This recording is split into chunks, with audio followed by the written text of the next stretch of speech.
Hello, good morning, and again welcome back to my mini vlog. তোমাদের পয়লা বৈশাখের কেনাকাটা কতদূর হলো বলো তো?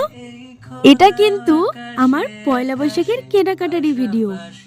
তবে প্রত্যেকবারের মতো জামা বা জুতো নয়, কি কিনেছি সেটা তোমরা ভিডিওটা দেখলেই বুঝতে পারবে।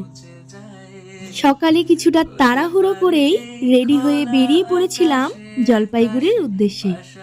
আর যেতে যেতে এই সুন্দর গাছটারও দেখা পেয়েছিলাম। জানো তো, বেশ অনেক দিন ধরে ভাবছিলাম আমার রুমের জন্য একটা টিভি নিতে হবে। আর সেই টিভিটা নিতেই আজ আমাদের জলপাইগুড়িতে আসা।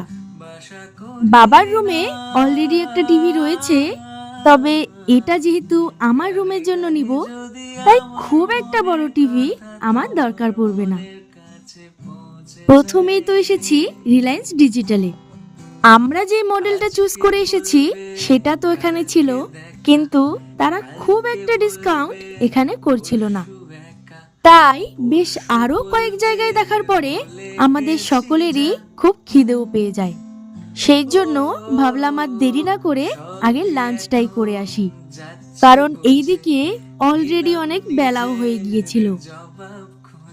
জলপাইগুড়িতে বরাবরই আমার এই রেস্টুরেন্টটা বেশ ভালো লাগে, তবে জানি না কেন অর্ডার করার পরে এই 15-20 মিনিট আমার যেন কাটতেই চায় না। তাই কোনোভাবে ফটো ভিডিও তুলে বেশ গল্প করে সময়টাকে পার করছিলাম। স্টার্টারে নিয়েছিলাম আমার পছন্দের ক্রিসপি চিকেন, আর এটা এখানে বেশ ভালোই করে। তবে ভিডিওটা তো অনেক বড় হয়ে যাচ্ছে, তাই এরপরে আমরা কি কি করলাম, সাথে কোন টিভিটা কিনেছি সেটা তোমাদের পরের ভিডিওতে দেখাবো। তাহলে চলো আজ আসি, টাটা।